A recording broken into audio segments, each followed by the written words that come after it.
ఆచార్యమావాహయామి స్థాపయామి పూజయామి కృష్ణమాచార్యమావాహయామి స్థాపయామి పూజయామి అందరిలోనూ నిన్నే అంతర్యామిగా దర్శిస్తాం అందరి ద్వారా నిన్నే వింటూ మేం భావిస్తాం జీవుల సేవను కావిస్తూ నీ పద సేవను ఆశిస్తాం నీవే నేనని దర్శిస్తూ జీవిస్తూ మేం తరిస్తాం ఆచార్యమావాహయామి స్థాపయామి పూజయామి కృష్ణమాచార్యమావాహయామి స్థాపయామి పూజయామి.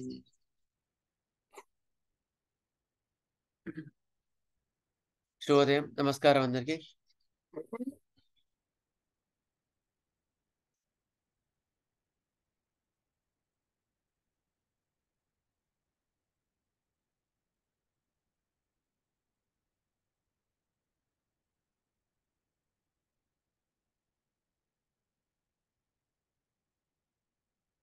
సరే, ఓకే.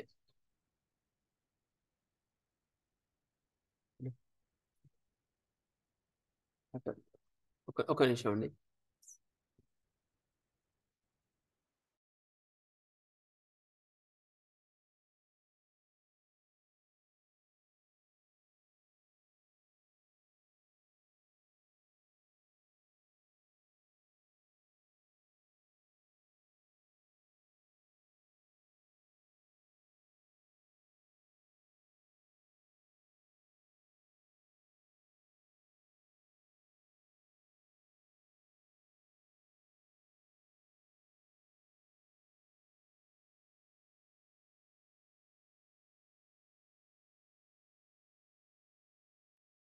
ఓకే, మన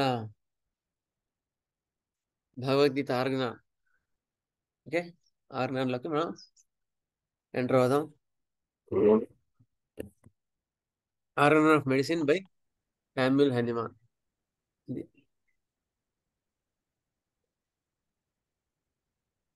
లాస్ట్ టైము మనం ఏం చెప్పుకున్నాం? ఎప్పుడైనా ఫస్ట్ ఏమో ఇండివిజువల్ కేసెస్లో ఎట్లా వెళ్ళాలి. ఇప్పుడు 240లో, okay,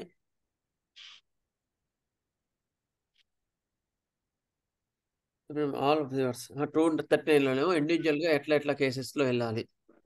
241లోనేమో epidemic fevers, intermediate epidemic ఫీవర్స్లో ఎట్లా తీసుకోవాలి అని మనకు క్లియర్గా చెప్పడం జరిగింది. ఏవైతే ఉన్నాయో కామన్ సిమ్టమ్స్ ఉన్నాయో వాటి మీద మనం మందిస్తే ఫస్ట్ ఎపిడమిక్స్లో ఎట్లా ఉంటుంది, కొన్ని సిమ్టమ్స్ అన్ని లక్షణాలు బట్టి ఒక మంది ఉంటుంది. సార్ మ్యూట్ చేసుకోండి సార్, మల్లికార్జున సార్. ఓకే, అయిన తర్వాత ఆ అక్యూట్స్కి సంబంధించిన లక్షణాలు అనేది ఒక మందు సెట్ చేస్తాం. తర్వాత మళ్ళీ ఇంకో ఫీవర్ వస్తుంది, మళ్ళీ అవి కూడా వాటికి మంది ఇస్తాం.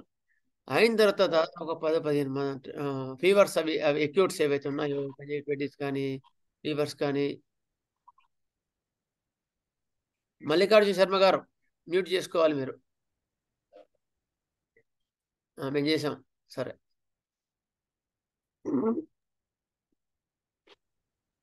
అయిన తర్వాత మళ్ళీ ఒక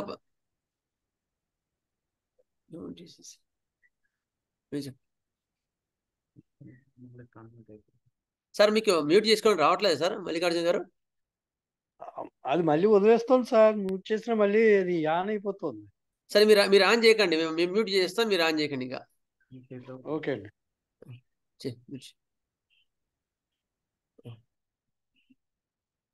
సరే. అయిన తర్వాత ఒక 10-15 కేసులు వెళ్ళిన తర్వాత ఏమవుద్దంటే ఇన్నిట్లో అదే ఇవి ఫీవర్స్ ఎలా ఉన్నాయి కదా, అన్నిట్లో మనకి తెలిసి మేమే వస్తాం. అదే మత్తు, గొంతు నొప్పి, ఫీవర్స్, నీరసము, తలదిమ్ము ఇవే లక్షణాలతో మందులు వస్తున్నారు. సో చాలా మటు కేసెస్లో జెల్సీఎం బాగా ఇండికేట్ అవుతుంది అని మనం ఆలోచిస్తాం. దాన్ని అప్పుడు నెక్స్ట్ దాన్ని జీనస్ ఎపిడెమికస్ అంటారు. అంటే ఎపిడెమిక్లో ఎక్కువ మటుకు లక్షణాలకి సముదాయానికి సరిపోయే మందు జీనస్ ఎపిడెమికస్ అంటారు. ఓకే, దాని మందుగా తీసుకుంటాం అన్నమాట. అయిన తర్వాత ఇవి మళ్ళీ అవే లక్షణాల్లో మందులు అవే లక్షణాలు వచ్చినప్పుడు ఆ మందు వేసి తగ్గిపోతుంది. అట్లా మనకి జీనస్ ఎపిడెమికస్ చాలా ఉపయోగపడుతుంది. ఇంకోటి genus epidemicus also works when the symptoms are not clear in some cases. కొన్ని చిన్నపిల్లల కేసెస్లో ఉంటారు, వాళ్ళు చెప్పలేకపోతారు.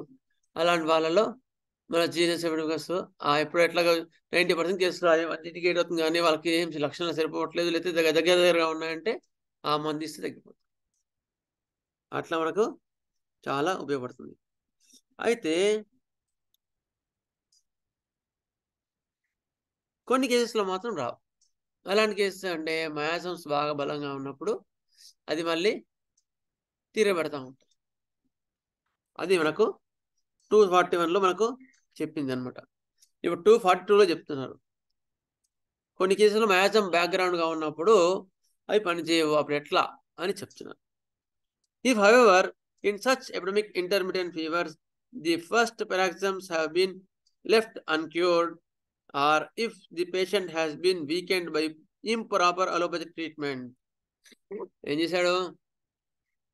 అయితే ఎపిడమిక్లో ఫస్ట్ ఎపిసోడ్ అంటే ఫస్ట్ లక్షణ సముదాయం ఏదైతే ఉందో, ఇప్పుడు జెల్సీఎం అనుకో మొట్టమొదటి ఫీవర్ వచ్చింది, ఆర్సిగాలో అనుకో మొట్టమొదటి ఫీవర్ వచ్చింది, మిడ్ డే అక్రవేషన్ వచ్చింది, దాహం కొంచెం కొంచెంగా ఉంటుంది, ఎవరైతే రెస్ట్లెస్నెస్ ఉంది, ఇట్లా ఒక ఎపిసోడ్ వచ్చేసింది అనమాట. అది కరెక్ట్గా తగ్గకపోయినా ఏదో బ్యాసిన్లో 10 ml ఒక డోస్ వేస్తే తగ్గిపోద్ది ఫీవర్. గుర్తుపెట్టుకోండి, 10 ml పొద్దున రాత్రి వేసేసి కూడా తగ్గిపోద్ది. లక్షణ సముదాయం లేకపోయినా సరే బలంగా అణిచిపెడుతుంది. కానీ అప్పటి నుంచి వాడికి ఆకలి ఉండదు, విపరీతమైన చిరాకు ఉంటుంది. It is called left uncured. గుర్తుపెట్టు, హోమియోపతి అయినా సరే it is suppression. Please mind the homeopathic suppressions which are very dangerous, which will shift the higher layer of disease. Always monitor through the generalities, through mental pleasantness, appetite, generalized weakness. These are all the good signs or symptoms which should be improved after your remedy. If it is not like that, then wait for another episode which is coming again, and the patient is left uncured by homeopathy and or he was suppressed by the allopathy. అప్పుడు ఏం చేయాలి? Then the inherent sora that exists alas in so many persons also in the latest state becomes developed, takes on the type of intermittent fever, and to all appearances continues to play the part of the epidemic intermittent fever, so that the medicine which would have been useful in the paroxysm is now no longer suitable and cannot be of any service. We have now to do with the soric intermittent fever only. This will generally be substituted by minute and rarely repeated doses of the sulfur or apart sulf in a high potency. అయితే ఇక్కడ ఏం చెప్పినారు? అది ఒక left అన్క్యూర్డ్ తర్వాత allopathy suppress చేసిండ్రు. మళ్ళీ అయిన తర్వాత మళ్ళీ ఇంటర్మీడియట్ ఫీవర్స్ వచ్చినాయి. ఇప్పుడు ఆ మందు పనిచేయదు. ఇక్కడ తేలిపోతారు మనం అంతా కూడా. అంతకుముందు వ్యాక్సిన్ వేసి పనిచేయదు, ఎందుకంటే పార్షియల్ ఇండికేటర్ రెమెడీతో సెట్ చేసినాము, కరెక్ట్ రెమెడీతో సెట్ చేయలేదు, మళ్ళీ రిపీట్ అవుతుంది. ఇప్పుడు ఆ మంది ఇచ్చినా పనిచేయదు. ఇప్పుడు కరెక్ట్ లక్షణాలు తీసుకొని కరెక్ట్ మంది ఇస్తే సెట్ అవుతుంది. లేదా ఒక యాంటీ మయాస్మెటిక్గా ఒక డ్రగ్ కాన్స్టిట్యూషన్లు చూసి ఇవ్వండి. లేదా అట్లా కూడా సెట్ కాకుండా అట్లా కూడా సదాయిస్తున్నాయి కొన్ని కేసులు. ఏం చేయాలి అర్థం కావట్లేదు. నో సోడి ఇచ్చాం, ఇంటర్మీడియట్ ఫీవర్స్ ఇచ్చాం, కరెక్ట్గా ఆ సిమ్టమ్స్ దగ్గరగా ఉండే నో సోడి ఇచ్చాం, కాన్స్టిట్యూషన్లో కరెక్ట్గా ఇచ్చాం, అయినా కూడా ఎందుకు తగ్గట్లేదు సార్ అని వచ్చాడు.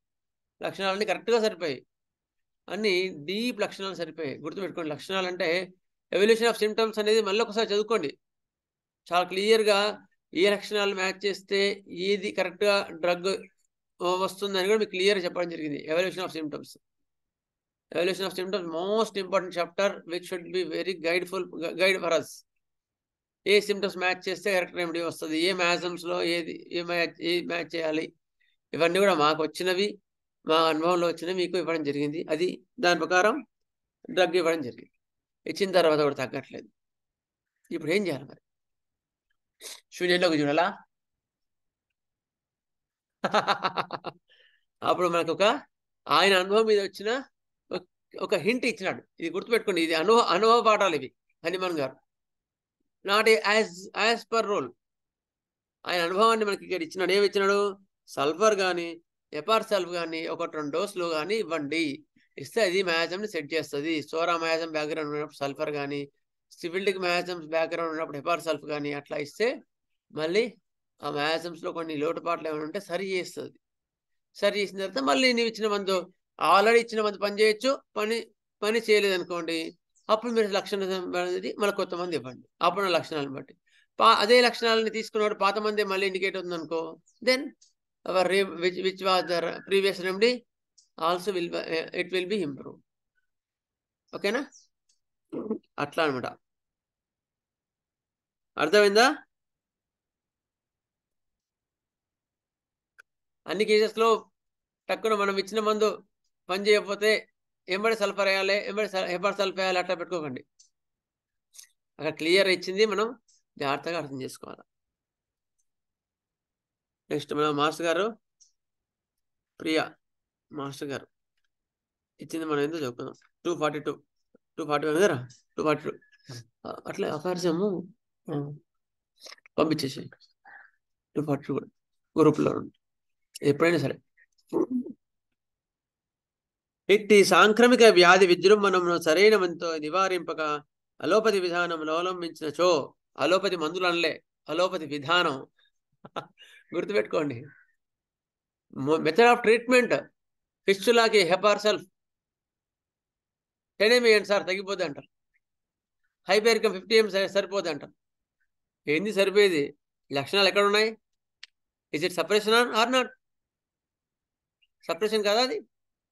నెక్స్ట్ మీరు కరెక్ట్గా ఆ కేసుని పర్సీవ్ చేస్తే కొన్ని రోజులకి షుగర్ బీపీ వస్తుంది. సో మనం మంచి చేసినా చెడు చేసినట్ట? చెడు చేసినట్టు. గుర్తుపెట్టుకోండి, always always always we should not treat the disease. Hanuman గారు క్లియర్గా చెప్పినారు, we should treat the person. ఒకవేళ లక్షణాలు సరిపోయి హెపార్ సల్ఫ్ పని చేసిన అనుకో, హెపార్ సల్ఫ్ ఇవ్వండి, దానికే ఉంది. అంతేగాని ఈ ఫిస్టులాకి ఈ మందు, నెక్స్ట్ తలనొప్పి వస్తే నాట్రమో 10 ml వరుసగా రోజు వేసేయండి, ఎట్లా దగ్గర చూసుకుంటా ఉంటా, తల పోతుంది, హెడ్ పోతుంది. ఇటువంటి లెక్కలు వద్దు.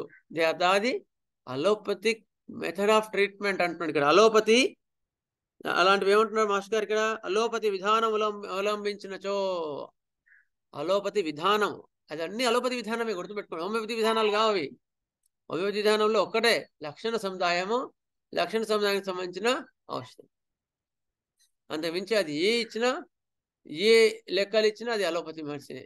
మోషన్ ఫ్రీ రాలేదా, లక్షణానికి పొద్దున రాత్రి వేసుకో, ఎందుకు రాదు చూద్దాం, వస్తుంది, ఎందుకు రాదు కదా.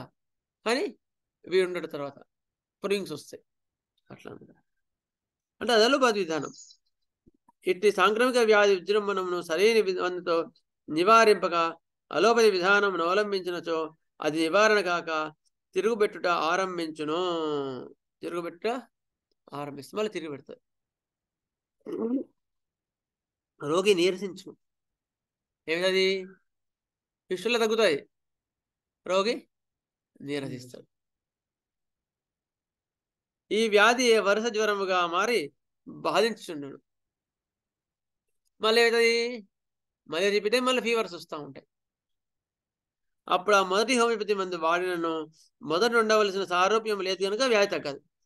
ఇప్పుడు ఏమైంది, మళ్ళీ అంతకుముందు మందు పనిచేసింది కదా, ఆప్షన్లో పనిచేసింది కదా అని అదే బ్యాసిల్లో టైం వేస్తే ఎప్పుడు పనిచేయదు. ఎందుకు పనిచేయదు? లక్షణాలు మారిపోయినాయి. ఇప్పుడు సప్రెషన్ డ్రగ్ ఇచ్చాము, డ్రగ్ మందు పనిచేసింది, తర్వాత దాన్ని సప్రెస్ చేసాం, ఆ సప్రెషన్ మళ్ళీ ఇంకో లక్షణాలు తీసుకొచ్చింది కదా. ప్రాణశక్తి మళ్ళీ మారిపోయింది, ఇక్కడ మళ్ళీ డ్రగ్ మారిపోయింది. ఇప్పుడు ఏమైంది, అది పనిచేయదు. అప్పుడు వరస జ్వరంలకు పనికొచ్చు సోరా మందును ఒక దానిని వాడవాలండి. అప్పుడు లక్షణాలను తీసుకొని యాంటీమాస్మెటిక్ యాంటీసోరిక్ ట్రీట్మెంట్ జాగ్రత్తగా ఇవ్వండి అని చెప్తున్నాడు. ఇది సామాన్యముగా సల్ఫర్తో కానీ హెపార్ సల్ఫ్తో కానీ నిశేషమవును. ఒకవేళ కరెక్ట్ కాన్స్టిట్యూషనల్ డ్రగ్ ఇచ్చినా కూడా, యాంటీసోరిక్ ఇచ్చినా కూడా మనకు పనిచేస్తుంది, కానీ మళ్ళీ వదిలిపెడుతుంది. అప్పుడు మీరేం చేయండి, ఒకవేళ సోరిక్ కేసు అయితేనేమో సల్ఫర్ కానీ, సివిల్టీ కేసు అయితేనేమో హెపార్ సల్ఫ్ కానీ మీరు ఇంటర్గ్రెంట్గా ఒక డోస్ ఇవ్వండి, ఒక 2 డోసులు ఇవ్వండి. మోతాదులు చాలా పెద్ద పొటెన్సీలో దూరంగా మిక్కిలి కాల వ్యవధానంలో వాడవలండి. చాలా ఎక్కువ పొటెన్సీస్ కానీ ఎక్కువ వ్యవధానంలో వాడవండి. వివరణము: ఒక గాలివాలు ఒక పల్లము ప్రదేశం విజృంభించి తీవ్ర శీతల జ్వరంలో ఒకే విజృంభణం కలిగి ఉండను కనుక సారూప్య వైద్యమున ఒకే మోతాదుతో ఒకే విజృంభణతో నిశ్శేషంగా నివారణమగును. లక్షణాలన్నీ సేమ్ ఉంటాయి కనుక అదే మంది ఇస్తే జలసి అన్ని ఆల్మోస్ట్ తగ్గిపోయినాయి. వారికి ప్రథమ దశలో అలోపతి వంటి వైద్యము జరిగినచో నివారణ సాధ్యం కాక వ్యాధి క్లిష్ట రూపం ధరించి మరల తిరగబెట్టను. అలా ఏమన్నాడు ఇక్కడ మాస్టర్ గారు, చాలా జాగ్రత్తగా చెప్తా ఒక వడుగు మనం అర్థం చేసుకోవాలి. కానీ అలోపతి అనలేదు ఇక్కడ, అలోపతి వంటి వైద్యం గుర్తుపెట్టుకోండి. అలోపతి వంటి వైద్యం, అది ఏ పదైనా కానీ, నువ్వు హోమియోపతి మందులు ఇచ్చినావా, ఆయుర్వేదం మందులు ఇచ్చినావా, ఏదైనా సరే, సార్ ఆయుర్వేదమే సార్, ఒక బాగా కొరుకులు వచ్చినాయి, కొరుకులకి ఇట్లా పెట్టేస్తే తగ్గిపోయింది సార్ అంటారు. అది సప్రెషన్ కాదా? అది అలోపతి వంటి వైద్యం కాదా? సార్ చీగడ్డ అయింది, హెపార్ సార్ 200 ఇచ్చాను, కంప్లీట్ తగ్గిపోయింది సార్, అది అలోపతి వైద్యం కాదా? అట్లా పాలిలిపిడ్ కేసులు మీకు చెప్పాను కూడా అండి, ఎందుకని. నెక్స్ట్, అలోపతి వంటి వైద్యం జరిగినచో నివారణ సాధ్యం కాక వ్యాధి క్లిష్ట రూపం ధరించి మరల తిరగబెట్టింది. అప్పుడు ఏమవుతుంది, మళ్ళీ డిసీజ్ మళ్ళీ రిపీట్ అవుతుంది, మళ్ళీ తిరగబెడుతుంది. లేదా it will go to the higher plane and it will comes as a higher disease. గుర్తుపెట్టుకోండి, it will come as higher disease. అదే వరుస జ్వరములుగా మారని ప్రారంభ దశలో వాడవలసిన సారూప్య ఔషధం ఇప్పుడు వాడినను పనిచేయవు. అంతకుముందు ఇచ్చిన డ్రగ్ ఏది ఉందో అది కూడా ఇప్పుడు పనిచేయదు. మొదటి దశ యొక్క సారూప్యము తర్వాత దశలలో సిద్ధింపదు. ఎందుకు? మళ్ళీ ఇక్కడ సిమ్టమ్స్ మారిపోయినాయి. అట్టి వ్యాధులకు సోరా మందులలో సారూప్యం అనుసరించి నిర్ణయించి వాడవలను. మళ్ళీ లక్షణాలనే తీసుకొని ఒక మంచి యాంటీసోరిక్ ఇస్తే తగ్గిపోతుంది. ఇట్టి వ్యాధులను ఎక్కువ పనికివచ్చు మందులు సల్ఫరు, హెపార్ సల్ఫర్ని 10 50 సీఎం పొటెన్సీలో దూరంగా కొద్ది మోతాదులు వాడనచో నివారణ మగును.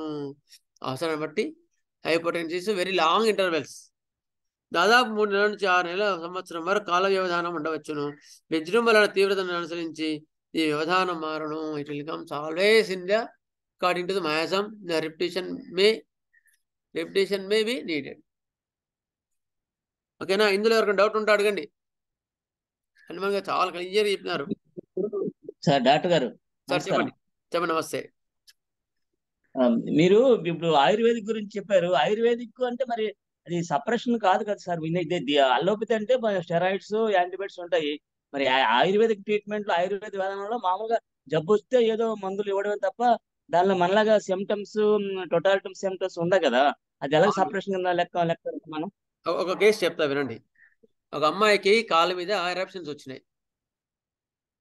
ఎరప్షన్స్ వచ్చిన తర్వాత క్లాసికల్ గా ఆయుర్వేదం వైద్యులు వేరు, వాళ్ళకి ఏది ఎట్లా చేయాలో తెలుసు. వాతపిత్త శ్లేష్మాల్ని ఎట్లా బ్యాలెన్స్ చేయాలో వాళ్ళు సిద్ధహస్తులుగా ఉంటారు.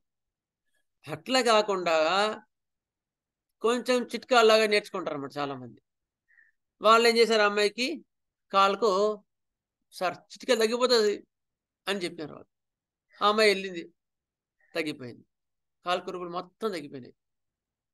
ఏ మందులు పోసినా తగ్గింది. తగ్గిన తర్వాత అమ్మాయికి విపరీతమైన షోల్డర్ పెయిన్ వచ్చేసింది. Severe shoulder pain. కొంచెం వర్డ్స్ రాస్తే సరే బాగా లాగేది. ఇంకేం చేయాలి ఇప్పుడు? కొంచెం రాసినా కూడా లాగేది.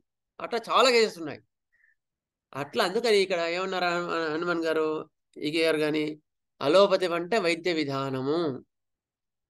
అర్థమైందా? అంటే ఆయుర్వేదాన్ని కూడా కరెక్ట్ విధానంలో వాడితే తప్పు లేదు, హోమియోపతి విధానాన్ని కరెక్ట్ వాడితే తప్పు లేదు. కానీ వాడవలసిన కొండ దాన్ని వేరే విధానంలో ఇట్లా నేను చెప్పినట్టు విధానంలో వాడితే మాత్రం ఒక వ్యాధిని చూసుకొని దాన్ని ఇస్తే అది దాని యొక్క చూపిస్తుంది. పూర్ణానందం గారు ఓకేనా? Very very clear sir, very clear. Thank you very much. Next sir good morning sir. Sir శుభోదయం, చెప్పండి. సార్ ఇప్పుడు ఇంతకుముందు మన సార్ అన్నట్టే నాకు కూడా ఒక కేసు వచ్చింది సార్, మెలాస్మా కేసు. ఓకే. అయితే అక్కడ ఒక ఆయుర్వేదిక్ డాక్టరే సార్, ఓన్లీ కుంకుమ పువ్వుతో చేసిన ఒక పేస్ట్ లాంటిది చూయించారు సార్, వాళ్ళు వాడుతున్నామని అన్నారు. ఓకే. జస్ట్ దాంట్లో ఏ ప్రొడక్ట్స్ లేవు. ఆ, ఇప్పుడు అది సపరేషన్ అవుతుందా సార్ అది పెట్టుకుంటే? ఆ విధానంలో ఆ పైప్ ఇప్పుడు యాక్చువల్గా ఏంటి మనకు క్లియర్ గా హనుమాన్ గారు ఏం చెప్పినారు ఇంతకుముందు, ఏది ఎక్స్టర్నల్ అప్లికేషన్స్ ఉంది కదా, ఎక్స్టర్నల్ డిసీజెస్ అపార్థం ఐడియా లేదు. ఎక్స్టర్నల్ డిసీజెస్ చాప్టర్ లో ఏం చెప్తారు అంటే, వ్యాధి తీవ్రంగా ఉన్నప్పుడు అప్పుడు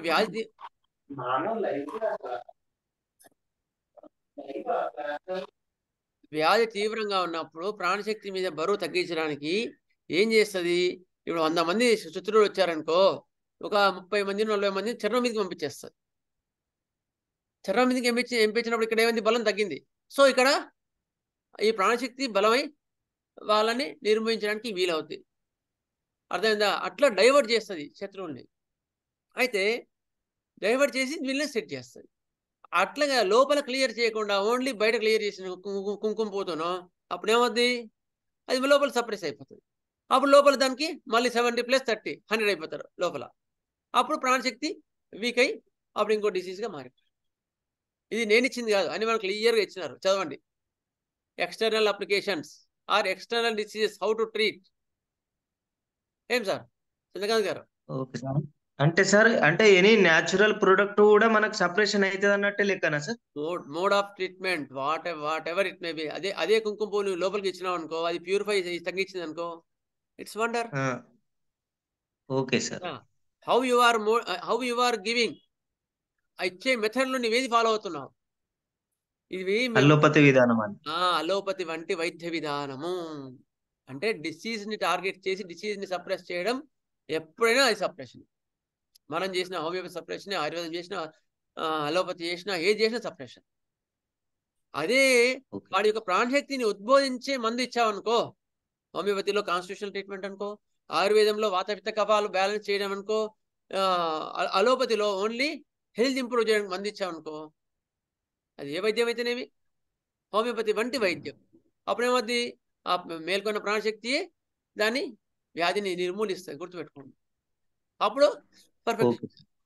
అదే కుంకుమ లోపలికి ఇచ్చామనుకో, అప్పుడు దానికి సంబంధించినవి బ్యాలెన్స్ అయ్యి ఆటోమేటిక్గా హీల్ అయ్యి మొత్తం హీల్ అయిపోయింది అనుకో, ఇట్స్ వండర్. Okay sir. అట్లా అంటే చాలా కేసెస్ లో దెబ్బలు తగులుతుంటే మాకు కూడా అర్థమవుతుంది ఇది. Okay sir. సార్ చెప్పండి సార్. ఇక్కడ హెపార్ సల్ఫర్ లేకపోతే సల్ఫర్ కానీ చాలా పెద్ద మోతాదులో ఇవ్వమంటున్నారు. అవును, అది ఎక్స్పీరియన్స్ బట్టి. అంతే, అందుకని దాన్ని ఎక్కువ స్ట్రెస్ చేయలేదు, ఎక్స్పీరియన్స్ బట్టి ఇవ్వాలి. అది కొన్ని మనం మామూలుగా 30 ఇస్తాం కదా, 30 కానీ 200 కానీ 1M కానీ 10M కానీ, ఇవి కేసెస్ బట్టి వాళ్ళ యొక్క మ్యాజం ని బట్టి వాళ్ళ యొక్క వాళ్ళ యొక్క తట్టుకునే శక్తిని బట్టి ఇంపార్టెన్స్ నిర్ణయించాల్సి వస్తుంది. అంతేగాని 10M 50M CM అని కాదు అక్కడ. ఓకేనా sir? Clear? Okay sir. Sir ఇంకొకటి సార్. చెప్పండి సార్ ప్లీజ్ సార్. సార్ ఇప్పుడు సపరేషన్ వల్ల వేరే సిమ్టమ్స్ వస్తున్నాయి కదా సార్? అవును. ఇప్పుడు ఆ వేరే సిమ్టమ్స్ యొక్క టోటాలిటీకి మంది ఇవ్వాలనా, లేకపోతే ముందు కూడా వేటినైతే సపరేషన్ చేసినామో దానికి ఇవ్వాలనా సార్? ఇప్పుడు ఒకవేళ కేస్ టేకింగ్ తీసుకున్న అంశమే, అప్పుడు మళ్ళీ వచ్చిన లక్షణాలన్నీ తీసుకోవాలి, అప్పుడున్న లక్షణాలన్నీ టోటాలిటీ ఆఫ్ తీసుకోవాలి. టోటాలిటీ ఆఫ్ తీసుకున్న తర్వాత అప్పుడు ఏది లక్షణం అప్పుడు present గా ఉండే ఏ లక్షణాలు అయితే వాటికి మందు సెట్ అవుతుందో అదే మందు ఇవ్వాలి. కానీ అంతకుముందు పనిచేసి ఒకసారి ఇప్పుడు లక్షణాలు అంతకుముందు లక్షణాలు సేమ్ అయినాయి అనుకో, అదే మందు బాగా పనిచేస్తుంది. అంతకుముందు లక్షణాలు వేరు, ఇప్పుడు లక్షణాలు వేరు అనుకో, 60% కేసెస్లో వేరే ఉంటాయి. అప్పుడు మంది మారిపోతుంది. 40-30% కేసెస్లో మాత్రమే సేమ్ మంది ఇండికేట్ అవుతుంది. ఎందుకంటే లోపల ప్రాణశక్తి ప్రతిక్రియ మారిపోతుంది. సపరేట్ చేసిన తర్వాత దెబ్బతిన్న పుల్లాగా అయిపోతుంది. Okay sir. ఇప్పుడు ఇచ్చిన వాటికి ఇప్పుడు వచ్చిన సిమ్టమ్స్ కి మెడిసిన్ ఇచ్చినాం సార్, తగ్గింది. మరి ప్రీవియస్ సప్రెషన్ చేసిన సిమ్టమ్స్ ఎక్కడికి వెళ్తాయి సార్? అవి మళ్ళీ రావచ్చు కదా? మళ్ళీ వస్తాయి. అయితే మీరు ఈయన చెప్పగలిగితే సార్ అవి వచ్చినా కూడా మీరు కొంచెం భరించండి సార్ అని చెప్పాలి. కొంచెం చెప్తే వాళ్ళు సరే సరే సార్ మేము భరిస్తాం లేండి సార్ అంటారు. Then patient happy, doctor happy. మళ్ళీ అట్లా అప్పుడు ఆ సిమ్టమ్స్ కి మెడిసిన్ ఇవ్వచ్చా సార్? సపరేషన్ అయిన బయటకు వచ్చినప్పుడు అప్పుడు మళ్ళీ ఇవ్వద్దు. ఇదే రెమెడీ పని చేస్తుంది. అవునా sir? Okay sir. Placebo therapy ఉంది కదా సార్. ఓకే ఓకే ఓకేనా sir? Thank you sir. Thank you sir. ఇప్పుడు మీరు చెప్తున్నటువంటి విధానం ప్రకారం అయితే డ్రగ్స్ మీద విస్తృతమైన అవగాహన ఉంటే తప్ప దాని జోలికి పోకూడదని అనిపిస్తుంది. ఎందుకంటే అన్ని డ్రగ్స్ గురించి కూలంకుషంగా ఆ సబ్జెక్ట్ మీద ఉంటేనే అది వెళ్ళడం బెస్ట్ సార్. ఎందుకంటే చాలా వాళ్ళకి న్యాయం చేయొచ్చు కానీ అన్యాయం చేయొద్దు. అది సార్. అవును సార్, న్యాయం చేయాలి, అన్యాయం చేయొద్దు. న్యాయం చేయాలి. అవును సార్. మీకు చెప్పాను ఇంతకుముందు ఒక కేసులో ఒక అమ్మాయి వచ్చింది.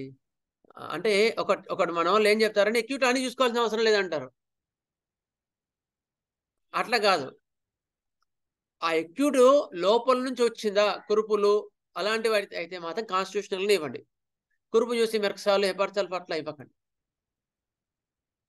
అదే ఎపిడమిక్ ఫీవర్స్ అనుకో అప్పుడు అక్యూట్ పనిచేస్తుంది. అంటే by experience హనీమాన్ hair what saying అది లోపల నుంచి వచ్చింది అయితేనేమో కాన్స్టిట్యూషనల్గా ఇవ్వాలి. అదే బయట నుంచి వచ్చింది అనుకో అప్పుడు నువ్వు అక్యూట్గా ట్రీట్ చేయొచ్చు. That is the major difference between the acute treatment and constitutional treatment. ఓకేనా సార్? హేమంత్ గారు అట్లా చూసుకో. బాగుంది సార్, బాగుంది సార్. సార్ అసలు ఈ సబ్జెక్ట్ ఉంటే less medicine more cure sir. ఈ మధ్య నాకు అలా అంటే మాకు అలా జరుగుతున్నాయి. అంటే ఒక్క డోస్ మీదే రన్ చేస్తూ మిగతా అంతా ప్లాసిబో అంతే. అవును సార్, నేను ఐ కన్వర్టెడ్ లైక్ దట్. ఇచ్చిన తర్వాత హ్యాపీగా ఉన్నాను. నేను ఇంతకుముందు ఒక రెమిడాడిటిస్ కేసు చెప్పా. ఆర్సిగాల్మం ఇచ్చిన తర్వాత మందు వేయడానికి ఉత్సాహపడను, మందు వేయకుండా ఉండడానికి ఉత్సాహపడతా. గుర్తుపెట్టుకుని Clarke what not to do అని ఇచ్చారు బుక్, చిన్న book, excellent book. What not ఎట్లా రిపిటేషన్ ఎప్పుడు చేయదు, ఎప్పుడు ఇవ్వద్దు, చాలా బాగుంటుంది. అది చదివితే మళ్ళీ ఒకసారి మనకు బూస్ట్ అవుతుంది, కొంచెం కళ్ళెం పడినట్టు అవుతాం. ఓకేనా? సరే, no will go further our chronic miasis. మీకు ఏమైనా డౌట్స్ ఉంటే నా గ్రూప్లో పోస్ట్ చేయండి.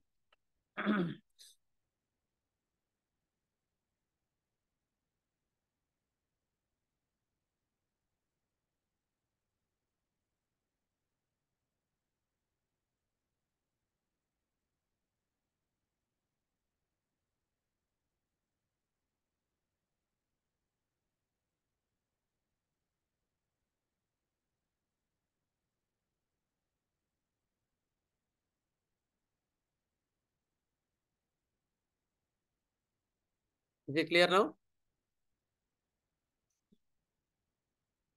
Master Hanuman, Master Ikke, Master Janmana, Master.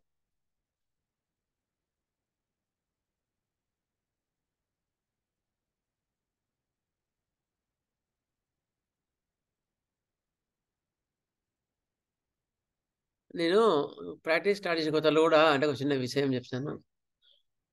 Practice start చేసిన కొత్తలో కూడా ఆయన వచ్చాడు. ఆయన వచ్చి అంటే హోమియోపతిని కూలంకషంగా చదువుకోకుండా టెంపరీగా చదువుకున్నాడు. ఆయన ఏదో మామూలుగా టక్కు చదువుకొని ఇది వాతావరణం చల్లగా ఉంటే నెట్టం సెల్ఫ్ ఇస్తే అద్భుతంగా తగ్గుతుంది అట్లా ఓన్లీ కొండ గుర్తులు పెట్టుకున్నాడు అనమాట. ఆయన వచ్చి అబ్బా నెట్టం సెల్ఫ్ ఇస్తే మళ్ళీ తక్కువ తగ్గింది, సరసభ చేసే టోన్ తక్కువ పడిపోయింది అనేవాడు. అయిన తర్వాత వాళ్ళ అబ్బాయికి వచ్చేవారికి అడినాయిడ్స్ అంతకుముందు ఇంత ఉండేవి ఇప్పుడు పెద్ద పెరిగినా ఆపరేషన్ చేయించిన అని వచ్చినాడు అనమాట. ఆపరేషన్ చేయకముందు చాలా సార్లు ఊరికి టెంపరీ ట్రీట్మెంట్ వాడుతుంటే చెప్పామండి. అట్లా కాదు, అది కాదు ప్రొసీజర్. ఇది కాన్స్టిట్యూషనల్ గా కరెక్ట్ గా డ్రగ్ తీసుకొని కరెక్ట్ గా ఇస్తే మందు పనిచేస్తుంది. తర్వాత మాస్టర్ గారు అనొద్దు చూడని చెప్పేవాడిని నేను. ఏదో నువ్వు టెంపరీగా నీ ఇష్టం తీసుకుంటున్నావు, అట్లా కాదు. నువ్వు కరెక్ట్ గా కాన్స్టిట్యూషనల్ గా క్లియర్ గా సిమ్టమ్స్ తీసుకొని కేసు చేసి అప్పుడు మందు తీసుకుంటే పనిచేస్తుంది. కానీ అలా ఏదో మంది ఇచ్చిన తగ్గుతానంటే మొత్తం అట్లా తగ్గదుదా అని చెప్పినాడు. చెప్పిన తర్వాత ఆయన వినలేదు. అప్పుడు తర్వాత ఆపరేషన్ పోవాల్సి వచ్చింది.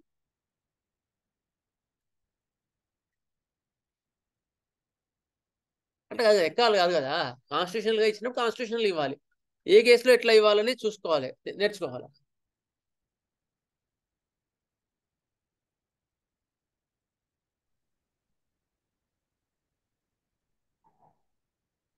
అందుకని లక్షణ సముదాయం అంటే ఒక సముద్రం, గుర్తుపెట్టుకోండి. అన్ని లక్షణ సముదాయాలే. సరే, ఓకే. ఎందుకంటే అది ఒక ఇంపార్టెంట్ టాపిక్ కనుక దాన్ని కొంచెం ఎలాబరేట్ గా డిస్కషన్ అయింది. Okay, next. ఇంతకుముందు లాస్ట్ లో మనం సెల్ గురించి ఒకసారి చెప్పుకున్నాం. ప్రతి ఒక్క సెల్ కూడా అంతా ఒకటే, అది ఇది ఒకటే కాదు. It is unit of life which is having almost all the properties of the man himself కదా. మనిషికి ఏ లక్షణాలు ఉన్నాయో సెల్ కూడా అన్ని లక్షణాలు ఉన్నాయి. బేసిక్ ఫంక్షన్ ఇవి చెప్పుకున్నాం.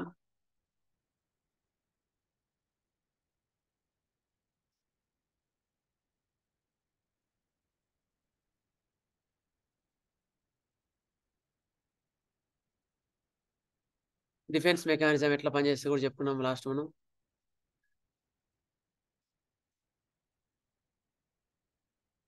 ఇదన్నీ మళ్ళీ రిపీట్ చేస్తే ఇంకా టైం అయిపోతుంది, అందుకని రిపీట్ చేయట్లేదు.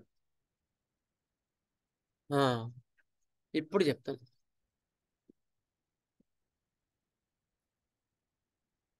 Cell defence mechanism. Every cell has 3 types of responses. గుర్తుపెట్టుకోండి, జనరల్గా చెప్తాను. ఒకటేమో ఫిజియోలాజికల్ రెస్పాన్స్, అక్కడ ఓన్లీ ఇన్ఫ్లమేషన్ ఉంటుంది. ఎక్కువ ప్యాథలాజికల్ డిసీజ్ ఎక్కువ ఉండవు, ఓన్లీ ఇన్ఫ్లమేషన్ ఆర్ ఇంజురీ అట్లా ఉంటాయి. వాటిని సోరిక్ అంటారు. Psoric mechanism or psoric response. గుర్తుపెట్టుకోండి. Way the pathology is responding as constructive response ఉంటే అందులో సైకోసిస్ ఎక్కువగా ప్రామినెంట్ గా ఉన్నట్టు. అంటే కణతులు ఎదుగుదలలు ఉంటాయి, వాళ్ళు ఏది వచ్చినా వాళ్ళ ఎదుగుదలలు ఉంటాయి. వాళ్ళ నేచర్ కూడా కన్స్ట్రక్టివ్ విధానంలోనే ఉంటుంది. అది మళ్ళీ మీకు ఎలాబరేట్ గా మీకు ఒక మ్యాజం చెప్పుకుంటూ నేను వస్తా. కన్స్ట్రక్టివ్ డిఫెన్స్ అంటారు. ఇంకొకటి ఏంటంటే destructive response or destructive defence. వీళ్ళేంటి, నువ్వు ఏది చేసినా డిస్ట్రక్టివ్ లోనే మాట్లాడతారు. వాళ్ళని డిస్ట్రక్టివ్ డిఫెన్సెస్ అంటారు. అంటే ఎట్లా అంటే ఒక దెబ్బ, ఒక జలుబు అయింది, ఎగ్జాంపుల్ చెప్తాను, జలుబుతో చెప్తాను మీకు అర్థం కాదు.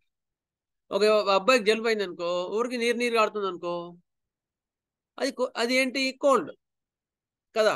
అక్కడ ఏమైంది, అక్కడ ఏమి చూస్తే ముక్కులు నార్మల్గా ఉంది, జలుబు మాత్రం బాగా నీరు కాడుతుంది, telecom rice దిగిపోద్ది.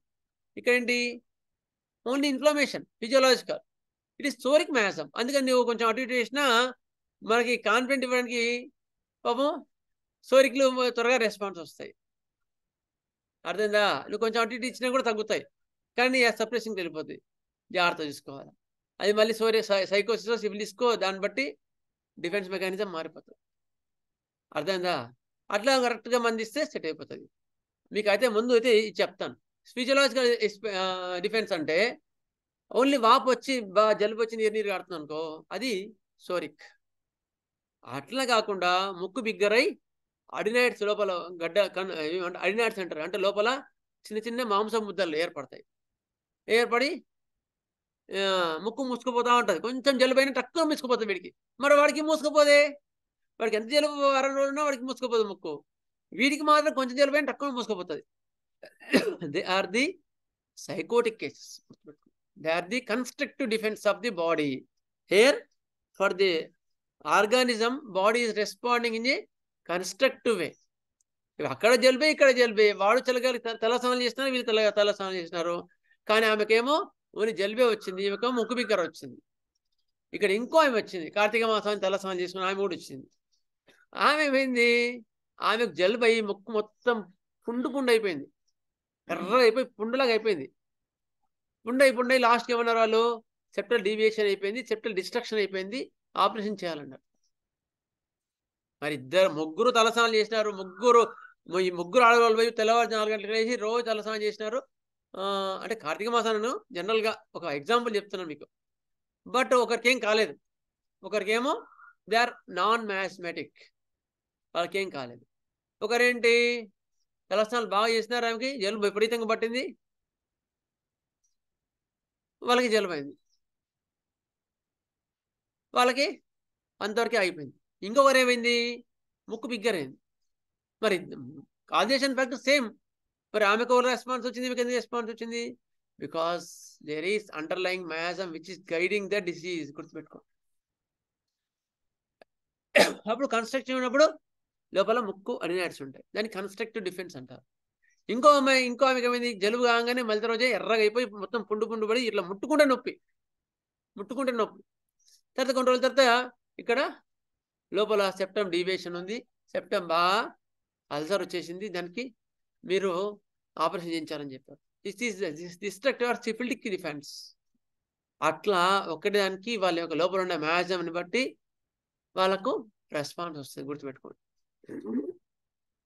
Next 3 types of defences ఉంటాయి. ఒకటేమో ఫస్ట్ డిఫెన్స్ ఏంటి, inflammation, heat, redness and burning. Heat, redness and pain, ఎర్రగా ఉంటుంది, వేడిగా ఉంటుంది, నొప్పిగా ఉంటుంది. అప్పర్ రెస్పిరేటరీ ట్రాక్ట్ ఇన్ఫెక్షన్స్ అంటారు వాటిని. Next second defences, constructive defences, growth of the thickening pathologies like polyps, warts, సిస్ట్లు ఎక్సెట్రా. అర్థమైందా? ఇవి కన్స్ట్రక్టివ్ డిఫెన్సెస్.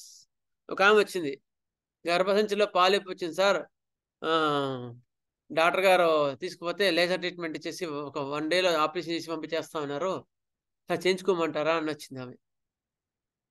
అది అక్కడ ఉంది అంటే శరీరం అక్కడ ఎందుకు పెట్టిందో ఆలోచించండి అని చెప్పాను నేను. అక్కడ పాలిప్ ఎందుకు ఏర్పడుతుంది, ఒకనే ఏర్పడుతుందా? ఇప్పుడు ఈ సెల్ ఫోన్ ఉంది, ఈ సెల్ ఫోన్ అక్కడ ఎందుకు ఉంది, నేను పెడితే కదా ఉండేది, పెట్టకుండా ఎట్లా ఉంటుంది? అట్లా అక్కడ పాలిప్ వచ్చిందంటే బాడీ ఇమ్యూనిటీ సిస్టమ్ ఎందుకు అక్కడ పెట్టిందో అర్థం చేసుకోండి. అక్కడ రిమూవ్ చేయడం వల్ల బ్యాలెన్స్ తప్పి ఇంకో పెద్ద డిసీజ్ వస్తుంది. అప్పుడు ప్రాపర్గా దాని కేసుని క్లారిఫై చేస్తే ఆటోమేటిక్గా పాలిప్ వెళ్ళిపోతుంది అని చెప్తే అప్పుడు వాళ్ళకి అర్థమైంది, అవును సార్ తప్పైంది, ఇప్పటి నుంచి అట్లా చేయం సార్ అని వాళ్ళ క్లియర్ అయిపోయి ఆపరేషన్ని పోస్ట్పోన్ చేసుకున్నారు, ఆపరేషన్ క్యాన్సిల్ చేసుకున్నారు, సారీ పోస్ట్పోన్.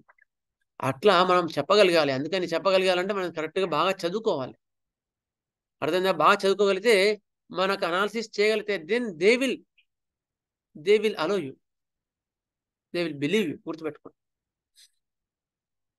అట్లా రకరకాలుగా ఈ మళ్ళీ సైకోటిక్ మ్యాథ్స్ వచ్చినప్పుడు చెప్తా, ఒక్కొక్కటి క్లియర్ చెప్పుకుంటూ వస్తా. అట్లా response they are the constructive response ఉన్నప్పుడు దాన్ని సైకోటిక్ మ్యాథ్స్ అంటారు. Okay. Third defensive, the destructive defense, when the cell finds it difficult to counter the effects, it decides this defense to save the whole body from the attack on the cell.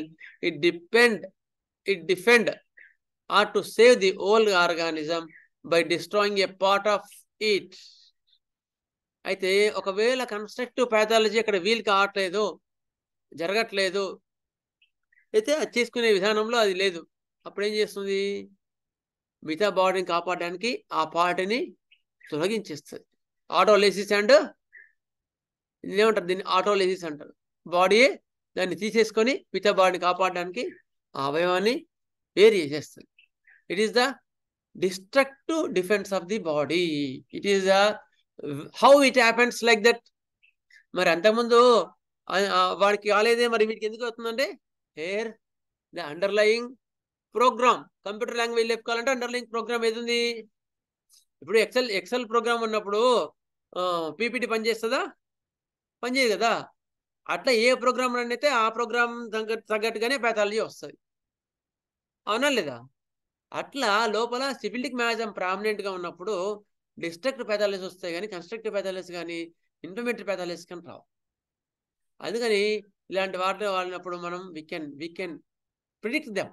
గుర్తుపెట్టుకోండి. వాళ్ళకి ఒక ఆమె వచ్చేది, autoimmune disease వచ్చేది. Autoimmune డిసీజ్కి ఇచ్చినప్పుడు బాగా తగ్గింది. తగ్గిన తర్వాత బాగా అల్సర్ వచ్చింది, పెద్ద అల్సర్ వచ్చింది. అప్పుడు అనుకున్నాను, అప్పుడు ఆమె వాళ్ళకి చెప్పాను కూడా, అమ్మ మిగతా వాళ్ళకైతే అక్కడ అల్సర్ బదులు చిన్న చిన్న ఎరప్షన్స్ కానీ చిన్న గడ్డలు వచ్చేవి, ఇక్కడ అల్సర్ ఎందుకు వచ్చింది తెలుసా? ఇది is the underlying miasm which is running it. అది ఆటోఇమ్యూన్ డిసీజ్ కనుక మోస్ట్ డిస్ట్రక్టివ్ మయాజం కనుక అక్కడ అల్సరేషన్ వచ్చింది. అందుకని దానికి వెయిట్ చేయండి అని చెప్పాను. అంటే చెప్తున్నాను మీకు హౌ అండర్స్టాండ్ ఏ కేస్. అక్కడ అల్సరేషన్ ఎందుకు రావాలా అంటే మయాజమ్స్ మీరు బాగా చదవగలిగితే then you can say next disease ఏదో వస్తుంది కూడా మీరు చెప్పగలుగుతారు. గుర్తుపెట్టుకోండి. మయాజమ్స్ బాగా చదవగలిగితే, పేషెంట్ బాగా చదివి దాన్ని అప్లై చేయగలిగితే then you can predict the path of the disease departure. దాని తిరోగమనాన్ని మీరు ముందే ఊహించగలుగుతాం. ఓకే సార్, ఇది క్యాన్సర్ అప్పుడు క్యాన్సర్ కింద వస్తుందా? ఏది సార్? అంటే సిఫిలిటిక్ మియాజమా క్యాన్సర్ కింద వస్తుంది? అది డిస్ట్రక్టివ్ అంటే క్యాన్సర్ సిఫిలిటిక్ మయాజమే. అంతేనా? ఫ్రాంక్ సిఫిలిటిక్ మయాజం చాలా అడ్వాన్స్డ్ సిఫిలిటిక్ మయాజం అది. ఓకే. నెక్స్ట్ ఇది అనమాట. ఇప్పుడు ఇంతవరకు మయాజమ్స్ మీకు అర్థమైనట్టేనా? నేను ఫర్దర్గా డీటెయిల్గా వెళ్తాను. నేను మయాజమ్స్ అంటే ఏంటి అనే ఇంట్రడక్షన్ అర్థమైందా? అర్థం కాని వాళ్ళు ఇంకెవరైనా ఉంటే వీఆర్ వెల్కమ్. చెప్పండి సార్. సార్, క్యాన్సర్ అనేది ట్యూమర్ కదా సార్, సైకోసిస్ కాదా సార్? సైకోసిబిలిటీ చాలా ఉంటాయి, అందులో కూడా సైకోసిస్ ఉంటాయి, సైకోసిబిలిటీ ఉంటాయి. క్యాన్సర్ ఎప్పుడు కూడా ప్యూర్ సైకోటిక్ కాదు. నా గ్రేడింగ్ బట్టి కొన్ని ఏమో సైకోసిబిలిటీ ఉంటాయి, కొన్ని ఫ్రాంక్ సిబిలిటీ ఉంటాయి. అల్సర్ క్రాక్స్ బ్లీడింగ్ వచ్చేసి అట్లా ఉందనుకో, it is frank syphility. Only leucoderma, chronic leukaemia ఇలాంటి వాటిలో, అక్యూట్ ల్యూకేమియా, క్రానిక్ ల్యూకేమియా ఇలాంటి వాటిలో there is pace is very slow. They are the sycosyphilitic miasms. అట్లా ఓకేనా sir? Okay sir, thank you. Welcome. So will go further.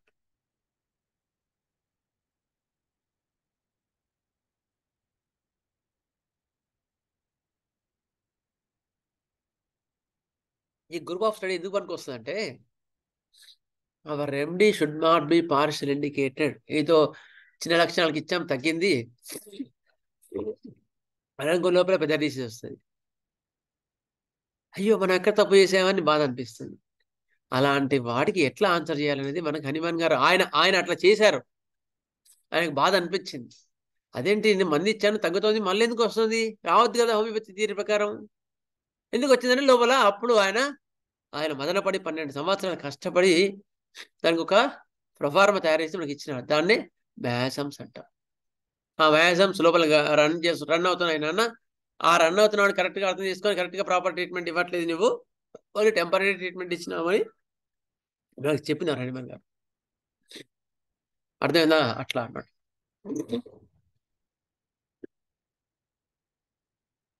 Clear? I think it is clear. Purnanandam గారు, అయితే మీరు మీరు రొమాటో ఆర్థరైటిస్కి వచ్చిన అది చెప్పినప్పుడు మీరు అడిగారు, గుర్తుందా సార్? సల్ఫర్ ఎందుకు ఇవ్వద్దు అని. అవును సార్, అవును. ఎందుకు ఇవ్వద్దు చెప్పండి, మీరే చెప్పాలా. ఫస్ట్ మెగ్నీషియం సల్ఫ్ ఇస్తే తగ్గింది కదా? అవును సార్. కానీ అది మళ్ళీ వచ్చింది. మళ్ళీ అందులో స్లీప్ ఇవన్నీ కొంచెం ఇంప్రూవ్ అయినాయి, కానీ కంప్లీట్గా ఇంప్రూవ్ కాలేదు. అది ఇచ్చినప్పుడు తగ్గలేదు. మళ్ళీ మెగ్నీషియం 3 ఇచ్చాను, తగ్గలేదు. అప్పుడు సల్ఫర్ ఇవ్వకూడదు. Sulphur is the antipsoric. యాక్చువల్గా the running disease the autoimmune disease which is rheumatoid arthritis. It is frank syphilitic. అక్కడ యాంటీ మయాజమాటిక్ ఇచ్చినా కూడా సిబిలిటిక్ మయాజం ఇవ్వాలి. దానికన్నా బెస్ట్ ఏంటంటే మనం సెర్చ్ చేసుకొని కాన్స్టిట్యూషనల్గా ఇవ్వడం జరిగింది. అప్పుడు మళ్ళీ మొత్తం కేసు అంతా తీసుకొని ఆస్కాలం ఇచ్చిన తర్వాత తిరుగులేదు. అయితే ఇక్కడ మరి ఆ రూల్ మనకి when indicated the drug is not working well, we have to administer sulfur అనే రూల్ ఒకటి ఉంది, అది పాస్ అవుతుందంటారా? అవును. అయితే అంత కొన్ని కేసులు ఏంటంటే హార్సికల్లో బాగా పనిచేసినా కూడా 90% పనిచేస్తుంది. ఇంకా ఫర్దర్ గా ముందుకు పోదు బండి. అప్పుడు మీకు 6 అప్లై అవుతుంది.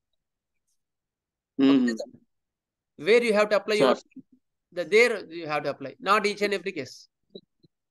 ఓహో, అది ఓకేనా సార్? ఒక కంప్లీట్ టూల్ కాదు, అది జస్ట్ మనం చూడాలి ఇప్పుడు అంతేగాని ఇండికేటర్ డ్రగ్ పనిచేయనంత మాత్రం సల్ఫర్ ఇవ్వకూడదు. నేను ప్రాక్టీస్ స్టార్ట్ చేసిన కొత్తలో నేను కూడా అట్లే ఇచ్చేవాని. ఒక మంది ఇచ్చిన తర్వాత తక్కువ పని చెప్పి సల్ఫర్ ఇచ్చేవాని. అయిన తర్వాత 15 ఇయర్స్ నుంచి ఆల్మోస్ట్ సల్ఫర్ చాలా తగ్గిపోయింది. ఆల్మోస్ట్ ఒక 5-6 crores టైమ్స్ కూడా ఇచ్చానో లేదు, చాలా తక్కువ ఇచ్చాను. తర్వాత అంటే పని చేయలేదు అనుకో, మళ్ళీ టోటాలిటీ ఆఫ్ సిమ్టమ్స్ తీసుకుని మళ్ళీ ఇవ్వడమే. సల్ఫర్ ఎందుకు ఇవ్వాలా? మనం కరెక్ట్ మంది ఇచ్చామని ఎక్కడ రూల్ లేదు కదా. అవును, అట్లా చాలా తక్కువ అయిపోయింది సల్ఫర్ ఇవ్వడం.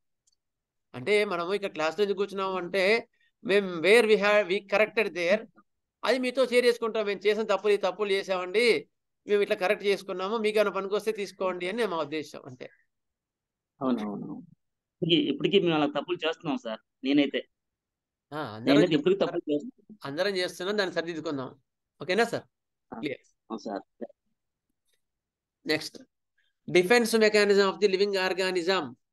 First defence mechanism is the inflammation. Inflammation ఎట్లా ఉంటుంది? Inflammation, irritation and increased sensitivity. Okay, increase sensitivity. బాగా సెన్సిటివ్ అయిపోయినారు, ఓవర్ సెన్సిటివ్ అయిపోయినారంటే where inflammation is there in this constitution there is psora background ఉందని గుర్తుపెట్టుకోండి. Just for understanding or first to understand a introduction of the miasm, introductory points for the miasm. Mental symptoms of the psora ఏముంటాయి? Anxiety and hyper sensitivity. గుర్తుపెట్టుకోండి, సోరాలో anxiety చాలా ఎక్కువ ఉంటుంది. అది మీరు ఇప్పుడు క్లియర్గా చెప్తాను, ఒక్కొక్క మ్యాజం చెప్పుకుంటూ దాని డిఫెన్స్ మెకానిజమ్స్ ఎట్లా ఉంటాయి కూడా చెప్తా. ఎందుకంటే పాథలాజికల్ లెవెల్లో మనం చదువుకుంటే then we can give more beautiful treatment కదా. మనం మెంటల్ సిమ్టమ్స్ ఒకటి చదువుకుంటే మనం వి కాంట్, అంటే ప్రాక్టికల్ లెవెల్లో మనకు ఉపయోగపడాలా మన మ్యాజమ్స్ కదా. అట్లా mental defence, anxiety and hyper sensitivity. Okay, అట్లా అనమాట. ఇవి సోరాలో ఉంటాయి. ఒకటేమో inflammation, irritation, increase sensitivity physical లెవెల్లో. మెంటల్ లెవెల్లో వచ్చేసరికి యాంగ్జైటీ, బాగా యాంగ్జైటీ పడుతుంటారు. Not panic, anxiety. ఒకటి మళ్ళా ఇవి చెప్పిన తర్వాత ఇప్పటికి నేను ఆపేసి మళ్ళీ నెక్స్ట్ కొన్ని డ్రగ్స్ తర్వాత మళ్ళీ ఈ ఒక్క ఎమోషన్ సోరాలో ఎట్లా ఉంటుంది, సైకోటిక్ ఎట్లా ఉంటుంది, సివిలిటీకి ఎట్లా ఉంటుంది మీకు ఎక్స్ప్లెయిన్ చేస్తా. Then you can understand very well. కొన్ని డ్రగ్స్ చెప్పిన తర్వాత మళ్ళీ ఇది ఒక సముద్రం. గుర్తుపెట్టుకోండి, మ్యాజమ్స్ అనేది ఒక సముద్రం. అది బాగా అర్థం చేసుకుంటే వెళ్ళేది చాలా ఎక్సలెంట్ ఉంటుంది. రిజల్ట్స్, ట్రీట్మెంట్ చాలా ఫాస్ట్గా ఉంటుంది. Okay, next anxiety and hyper sensitivity. Next sycotic వచ్చేవరకు ఏమైంది? Sycotic excess and less. సైకోటిక్లో ఎదుగుదలను మాత్రం చదువుకున్నాం, గ్రోత్స్. అర్థమైందా? అందులో 2 టైప్స్గా మనకు ప్రబుల్ సార్ చెప్పినారు. అది మీరు కన్ఫ్యూజ్ కాకండి, ఊరికే మీకు ఐడియా కోసం చెప్తున్నాను. అది కూడా ఒక పాయింట్ చెప్పి వదిలేస్తాను. ఎందుకు వదిలేస్తాను? ఇప్పుడు సైకోసిస్ అంటే ఏంటి? ఎదుగుదలలో. దాన్ని ఎక్సెస్ కింద తీసుకోండి. ఎక్కడెక్కడైతే ఎక్కువ ఎదుగుదల ఉన్నాయి, గ్రోత్స్ ఉన్నాయి, దాన్ని ఎక్సెస్ అంటారు. ఇప్పుడు hyperthyroidism, hypertension, hyperlipidaemia, hyperthyroidism, ఏమంటారు షుగర్, హైపర్ గ్లైసీమియా, ఇవన్నీ కూడా హైపర్ అనమాట. అక్కడ పెరిగాయి ఎక్సెస్. అయిన తర్వాత కొన్నిట్లో మరి సైకోటిక్ మ్యాజంలో లెస్ కూడా అయిపోయాయి కదా. ఎలాస్టిన్ లెస్ వల్ల ఏమవుతుంది? హెర్నియా వస్తుంది. బాడీలో ఎలాస్టిసిటీ తగ్గిపోతే హెర్నియా వస్తుంది. అది కూడా సైకోటిక్ మ్యాజమే. అర్థమైందా? The growth are less than the normal. Stunted growth, dwarfism, అది సైకోటిక్ మ్యాజమే. అర్థమైందా? ప్రొడక్షన్ ఈజ్ లెస్, ఎంత ఉండాలో అంతకన్నా తక్కువ ఉంది, అది కూడా మ్యాజమే, అది కూడా సైకోటిక్ మ్యాజమే. గుర్తుపెట్టుకోండి. మెంటల్ లెవెల్కి వచ్చేవరకు ఎక్సెస్కి లెస్కి డిఫరెన్స్ ఏంటంటే, ఎక్కువ వాడు గొప్పలు చెప్పుకుంటాడు, బోస్టింగ్, వాడంతా వాడు షో ఆఫ్ చేసుకుంటుంటాడు. సైకోటిక్ మ్యాజం అది కూడా. ఇంకోటి ఉన్నాడు సైకోటిక్ మ్యాజం, వాడు లెస్లో ఎట్లా ఉంటాడు అంటే టిమిడ్, అమ్మో నాకు భయం వచ్చింది, నేను నీకెళ్తా అంటుంటాడు. టిమిడ్, ఫియర్ఫుల్, వాడు కూడా సైకోటిక్ మ్యాజమే కదా. ఫియర్ఫుల్గా ఉంటాడు, వాడు సైకోటిక్ మ్యాజమే. లాక్ ఆఫ్ కాన్ఫిడెన్స్ ఉంటుంది, వాడు సైకోటిక్ మ్యాజమే. రిజర్వ్గా ఉంటాడు, వాడు సైకోటిక్ మ్యాజమే. గుర్తుపెట్టుకోండి. Like that there are two defenses are there in the psychotic miasm, excess and less. Hypothyroidism, hypoglycemia, sugar level పడిపోయింది. హైపోటెన్షన్, బీపీ తక్కువ ఉంటుంది, మామూలుగానే తక్కువ ఉంటుంది. హైపోలిపిడిమియా, అట్లా రకరకాల హైపో ఏవైతే ఉన్నాయో అవన్నీ కూడా సైకోటిక్ లెస్కి వస్తాయి. Third defensive mechanism is the syphilitic defensive mechanism. Syphilitic defensive మెకానిజంలో రెండు ఉంటాయి, నెక్రోసిస్ అండ్ అపోలైసిస్. ఈ టర్మినాలజీ మీకు కన్ఫ్యూజన్గా ఉంటే మైండ్లో పెట్టుకోవాల్సిన అవసరం ఏం లేదు. నెక్రోసిస్ అంటేనేమో అల్సర్స్, గ్యాంగ్రీన్, ఇవన్నీ కూడా sycotic miasm. Where there is destruction of the organ is there, it is the ulceration. There is destruction of the cells. Gangrene, there is destruction of the tissues, it is called necrosis. Another is the apolysis. Apolysis అంటే అది కూడా డిస్ట్రక్షనే. Cancer, autoimmune disease, ఇవన్నీ కూడా స్లోగా ఉంటాయి. ఫాస్ట్గా వచ్చేవాళ్ళు కూడా మళ్ళీ వేరే ఉంటాయి. అవన్నీ మీకు డీటెయిల్గా తర్వాత చెప్తాను నేను. ఓకే, మళ్ళీ క్యాన్సర్కి వచ్చేవరకు మళ్ళీ డీటెయిల్గా, మళ్ళీ బ్రెస్ట్ క్యాన్సర్స్ వేరు, కొన్ని క్యాన్సర్స్ వేరు, అవి డీటెయిల్గా మళ్ళీ ఫర్దర్గా వెళ్తా. చంద్రకాంత్ ఇక్కడ వచ్చింది చూడు నీకు క్యాన్సర్ అనేది. సివిలిటీకి వచ్చి సివిలిటీలో కూడా రకరకాలుగా ఉంటాయి, అవి చాలా ఉంటాయి, అది పెద్ద సముద్రం. క్యాన్సర్స్ అనేది కూడా బాగా చదవగలిగి దాన్ని అండర్స్టాండ్ చేసుకోలేదు. ఫర్దర్గా ప్యాథాలజీ బట్టి కూడా మనం మ్యాథమ్స్ అర్థం బాగా చేసుకోగలుగుతాం. ఓకేనా? Okay sir, clear. ఇది మీకు brief introduction of the each మయాసమ్స్.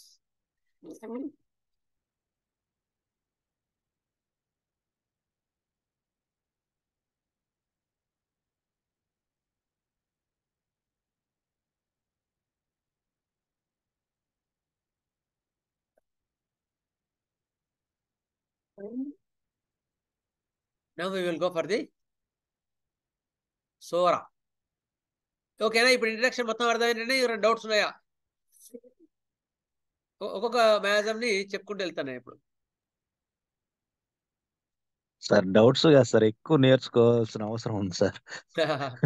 చాలా సబ్జెక్ట్ నేర్చుకుంటే అంటే నా ఉద్దేశం ఏంటంటే, ఈ సబ్జెక్ట్ మీరు ఎంత చెప్తుంటే మాకు అంత ఆనందంగా ఉంది, మాకు భయంతో పాటు శ్రద్ధ కూడా పెరుగుతుంది సార్. అది నేను చెప్పదలుచుకున్నది. ఇంకా ఎంత సబ్జెక్ట్ ఉంది, ఇది నిజంగా 1% కూడా మేము ఇప్పటికీ నేర్చుకోలేకపోయామని కొంచెం ఒక రకమైన బాధతో కూడిన ఇది ఉంది సార్. అందరం అట్లా వచ్చిన వాళ్ళే సార్. అయిన తర్వాత నిజంగా చెప్తున్నాను, నేను ఇట్లా ఈ అండర్స్టాండింగ్ పెట్టుకున్న తర్వాత ఫస్ట్ స్టార్టింగ్లోనేమో ఓన్లీ డిసీజెస్, సెటోలారియం సిమ్టమ్స్ ఇంట్లో ప్రాక్టీస్ చేసేవాడిని. ఎప్పుడైతే నేను మ్యాజమ్స్ని ప్రాపర్గా అర్థం చేసుకోవడం డాక్టర్ ప్రఫుల్ విజయకర్ గారి దయ వల్ల, నిజం చెప్తున్నాను, ఎందుకంటే ఆ మహానుభావుని తలుచుకోవాలి. మ్యాజమ్ అండర్స్టాండింగ్ ఎట్లా అనేది మాకు క్లియర్ నేర్పించినారు ఆయన. అయిన తర్వాత మ్యాథ్స్ క్లియర్ అర్థం చేసుకున్న తర్వాత అప్లికేషన్ అయిన తర్వాత ట్రీట్మెంట్ చాలా ఫాస్ట్గా అయిపోతుంది. అర్థం చేసుకోగలుగుతున్నాం, ప్రాపర్ వేలో వెళ్ళగలుగుతున్నాం. ఏదో ఇచ్చాను తగ్గింది అంటే అప్పుడు కాన్ఫిడెంట్ లేకుండేది. ఆ మ్యాథ్స్ని అర్థం చేసుకున్న తర్వాత కాన్ఫిడెన్స్ లెవెల్స్ పెరుగుతాయి. మ్యాథ్స్ని పర్సన్ని అర్థం చేసుకోగలుగుతాం. అందుకని ముందు అయితే మనం చదువుకుంటూ వెళ్తే తర్వాత వచ్చేది వస్తుంది. మన డ్యూటీ ఏంది? హైదరాబాద్ వెళ్ళాలంటే బస్ ఎక్కి కూర్చోవడమే మన డ్యూటీ. వెళ్తామా లేదా కంగారు పడితే కాకపోతే వెళ్తాం కానీ టెన్షన్ మిగులుతుంది. ఈకే దానికి ఒకటి చెప్తారు పతంజలిలో, బస్సు రేట్ ఏంటంటే ఒక పిల్లడేమో మంచిగా ఆడుకుంటూ పోయి బస్సు వస్తుంది, అది వచ్చింది ఇది వచ్చింది వాడు సంతోషంగా ఉంటాడు జర్నీలో. ఇంకోడేమో బస్సు ఇంత ఎప్పుడు లేటే, ఇది ఎట్లయితుంది ఇట్లయితుంది ఇంకోటి బాధపడతా ఉంటాడంట. వీడికి బాధ మిగిలింది, వాడికి సంతోషం మిగిలింది. బస్సు మాత్రం వచ్చే టైంకి వస్తుంది, వచ్చే టైంకి అందరూ ఎక్కుతారు. అట్లా మనం కూడా ఒక సబ్జెక్ట్ చదువుకున్నప్పుడు చదువుకుంటూ పోవడమే మనం చేయాల్సింది. మాస్ గారు మనకి ఎప్పుడు అనుగ్రహం ఇస్తా ఉంటే ఇట్లా చేయరా అని చెప్తా ఉంటారు. అప్పుడు ఆ నిమిషానికి మనం తడుతుంది, మనకు వచ్చేటప్పుడు వస్తుంది. దాని ప్రకారం మనం ఫాలో కావడమే. Okay, will go for the ప్రతిదీ అబ్జర్వేషన్ పెరిగింది సార్. అది అబ్జర్వేషన్ పెరిగింది. ఎందుకంటే సమాజంలో ఉన్న ప్రతి మనిషిని, మనలో ఉన్నటువంటి వాటిని అంటే వాడి యొక్క ప్రతిక్రియ భావంలో వీడు సోరానా, సిఫిలిసిసా, సైకోటిక్ అనేది అది చూడడం మొదలు పెట్టింది సార్. ఆ దృష్టి కొంచెం అభివృద్ధి చెందుతుంది సార్. అది నేను చెప్తున్నాను. Thank you sir. Thank you. దాన్ని బట్టి మనం అర్థం చేసుకోగలిగితే పొటెన్సీస్ కూడా మారిపోతాయి, డ్రగ్స్ మారిపోతాయి, చాలా మారిపోతాయి. కొన్ని ఏళ్ళు పడుతుంది. డాక్టర్ గారు, సార్ డాక్టర్ చెప్పండి గారు, సార్. ఈ మయాజమ్స్ అన్నది మనం ఎప్పుడైనా ట్రీట్మెంట్ లో అడ్డలు వచ్చినప్పుడు అప్పుడు మనం మయాజం గురించి ఆలోచించాలా, మొదటి నుండి ఆలోచిస్తే మంచిది అంటారా? ముందు మయాజం వాడు వచ్చిందంటేనే అన్ని అసలు ముందే మైండ్ లో వచ్చేస్తుంది వాడు ఏ మయాజం అని. మీరు కేస్ టేకింగ్ చదవగానే వాడు మయాజం అర్థమైపోతుంది. అర్థమైన తర్వాత అన్ని డ్రగ్స్ కి అన్ని మయాజమ్స్ మీద ఎఫినిటీ ఉంటుంది, గుర్తుపెట్టుకోండి. అన్ని డ్రగ్స్ కి అన్ని మయాజమ్స్ మీద ఎఫినిటీ ఉంటుంది. అప్పుడు ప్రాపర్ సిమ్టమ్ తీసుకుంటే అప్పుడు మనకు అర్థమైపోతుంది. ఓకేనా sir? Okay sir. Okay, next first Sora. Sora forces the mind to be quick, intelligent, over active and effect the whole economy. Sora effect ఉన్న వాళ్ళలో వాళ్ళు ఎట్లా ఉంటారు? చాలా క్విక్ గా ఉంటారు, చాలా షార్ప్ గా ఉంటారు. గుర్తుపెట్టుకోండి, లెక్సిస్ వాళ్ళు ఫాస్ఫరస్ వాళ్ళే కాదు క్విక్ గా ఉండేది. సోరా మ్యాజం బాగా రన్ అవుతున్న వాళ్ళు ఎవరైనా కూడా చాలా క్విక్ గా ఉంటారు. They grasp very sharply, they grasp. చాలా ఇంటెలిజెంట్ ఉంటారు, ఓవర్ యాక్టివ్, మామూలు కన్నా ఎక్కువ యాక్టివ్ ఉంటారు, ఎక్కువ సెన్సిటివిటీ ఉంటుంది వాళ్ళకి, ఉండే కన్నా ఎక్కువ యాక్టివ్గా ఉంటారు, ఉండే కన్నా ఎక్కువ రియాక్ట్ అవుతుంటారు. Over active, over reactive, over reactive. మామూలుగా రియాక్షన్ కన్నా ఎక్కువ ఉంటుంది వాళ్ళ రియాక్షన్. అంటే ఇప్పుడు సపోజ్ వాడు కోపం, అమ్మ నేను ఊరు వెళ్తాను అంటే కూడా వాడు టక్కున కోపం చేస్తాడు. చిన్నానికి ఎక్కువ కోపం చేస్తారు. ఎందుకు కోపం చేస్తారంటే వాడికి మ్యాథ్స్ బాగా ఆవేశం ఎక్కువ ఉంది. ఒకవేళ ఒక క్లాస్ నడుస్తుంది అనుకో, ఒక క్లాస్ చెప్తానంటే ఒక దానికి ఎలాబరేట్గా చేసుకుని 10 క్లాసులు అయితే మళ్ళీ, కాకపోతే మీకు అర్థం కానికి మాత్రం చెప్తా. ఒక టీచర్ ఉన్నాడు, సోరా టీచర్ ఉన్నాడు. ఒక పిల్లోడు ఏం చేసినాడు, ఒక పేజీ చించినాడు వెనకాల కూర్చొని, శబ్దమైంది. సోరికి వాడు ఏం చేస్తాడు, వాడికి ఎంబడే కోపం వచ్చి ఎరా పేజీ చించేవా అంటాడు, అని కోపం వచ్చేసి తీరుతాడు. It is the psoric response, it is the psoric teacher. అదే సైకోటిక్ సార్ అనుకో, అదే పేపర్ చెప్తాం అనుకో, వాడికి ఎక్కువ వినిపించవచ్చు, లెస్ వాడితే వినిపించవచ్చు, ఎక్సెస్ వాడితే వాడికి ఎక్కువ వినిపించవచ్చు. అరే ఏంది ఇట్లా చేస్తున్నావు అని వాడికి మందలించి వాడికి చెప్పాల్సిన రీతిలో చెప్తాడు. అది సైకోసిస్, గుర్తుపెట్టు. అక్కడ కన్స్ట్రక్టివ్ ఉంటుంది. అయిన తర్వాత డిస్ట్రక్టివ్, సివిలిక్ మ్యాసం. ఎరా నువ్వు పేపర్ దించుతావా నువ్వు అని వెళ్ళి రాయి కట్టె తీసుకొని టపా టపా టపా టపా వేసేసి వాడికి బాగా రక్తం గారేటట్టు కొట్టడం. కొందరు వింటున్నాం, సార్ కొడితే మొత్తం మా పిల్లోడు దెబ్బ తగిలి గోడ కొట్టుకున్నాడు సార్ అంటుంటాం. సోరికి వాడితే అట్లా చేయడం, గుర్తుపెట్టుకోండి. సివిలిక్ వాడితేనే అట్లా చేస్తాడు టీచర్. అట్లా every event runs in the mathematic background only. దృష్టిలో ప్రతి ఒక్కటి కూడా మ్యాథ్సమే అర్థం చేసుకోగలిగితే వాడి రియాక్షన్ అట్లా ఉంటుంది. సైకోటిక్ వాడి రియాక్షన్ అట్లా ఉంటుంది, సోరిక్ రియాక్షన్ అట్లా ఉంటుంది, సివిలిక్ రియాక్షన్ అట్లా ఉంటుంది. వాడు సోరిక్ టీచర్ కాదు, వాడు సివిలిక్ టీచర్. వాడు ఎందుకో మామూలు కోపంతో వదిలేయలేదు. వాడికి మ్యాథ్సం, సివిలిక్ మ్యాథ్సం ఉన్నప్పుడు వాడు కోపంతో ఎట్లా వదిలేస్తాడు? Is it clear now? సోరాలో ఓవర్ రియాక్షన్ ఎట్లా ఉంటుంది? It affects the whole economy. చాలా క్విక్ గా ఉంటారు, చాలా షార్ప్ గా ఉంటారు, చాలా క్విక్ రెస్పాన్స్ ఉంటుంది. వాడు అక్కడ చిన్న శబ్దం వచ్చిన మీకు ఎంబడి వినిపిస్తుంది. ఓకేనా? Over reactive. ఒక్క డిసిజన్ తీసుకుంటే కూడా మనం దాన్ని బట్టి కూడా గుర్తుపట్టచ్చు. మీకు తర్వాత చెప్తాను. ఇది మ్యాథ్సమ్స్ అయిన తర్వాత వీళ్ళకొక్కటి చెప్పుకుంటూ వస్తా. మీకు అంటే చెప్తాను, ఒక ప్రాపర్గా చెప్తా.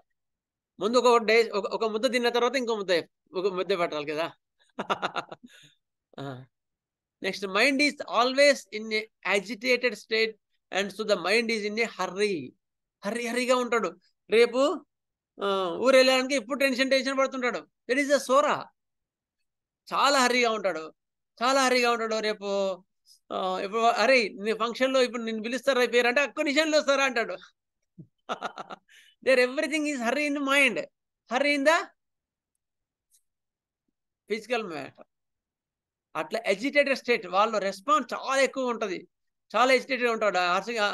అర్జెంటీనాగా అనుకో, మాకు ఏదో తెలుసు, వాడు ఎక్కడికి పోవాలంటే ముందుకు వేస్తా అంటాడు, టాయిలెట్కి వేస్తా అంటాడు, లేదా మోషన్కి వేస్తా అంటాడు. మోషన్ పోయిస్తే వాడికి టెన్షన్ ఫ్రీ అవుతాడు.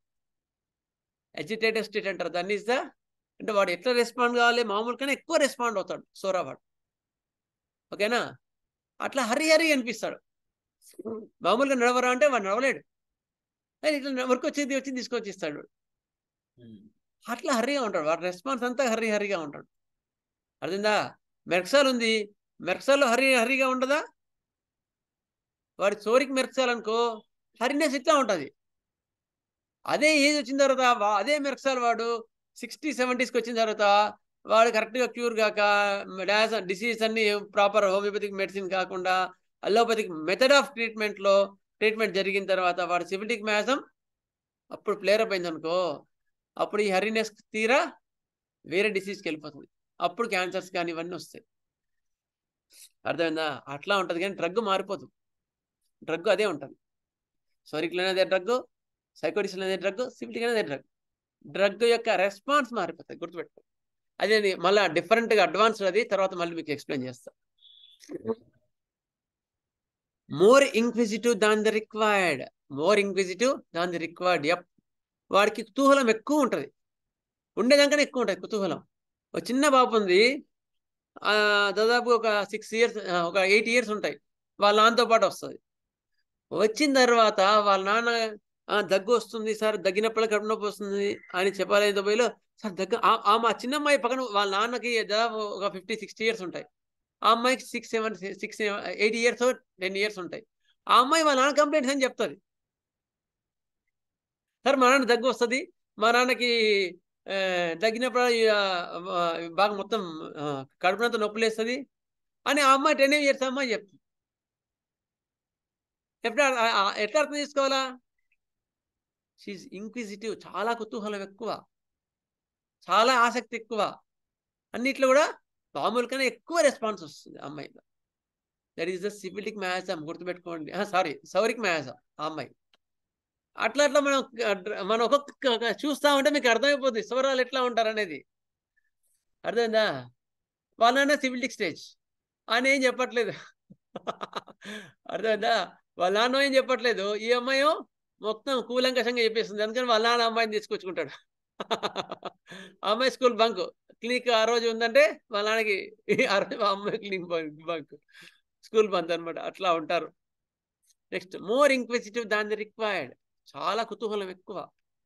He is not satisfied with what is known. వాడికి ఏ తెలుసో దాంతో తృప్తి చెందాడు, అస్సలు తృప్తి పడదు. ఇంకా ఏదో తపన ఉంటుంది, ఇంకా ఏదో కావాలని ఉంటుంది, ఇంకా ఏదో నాకు సరిపోవట్లేదు అనిపిస్తుంది. That is the not satisfied, dissatisfaction. ఇందులో డిగ్రేడింగ్స్ ఉంటాయి. సోరాకు వచ్చేవరకు ఓన్లీ సాటిస్ఫాక్షన్ లేకపోవడంతో వాడు ఆగిపోతాడు అంతవరకు. అర్థందా? సైకోటిక్ వాడు సాటిస్ఫాక్షన్ లేకపోతే ఏం చేస్తాడు? సైకోటిక్ వాడు ఏం చేస్తాడు? సాటిస్ఫాక్షన్ లేకపోతే వాడు డిస్సాటిస్ఫాక్షన్ అవుతాడు.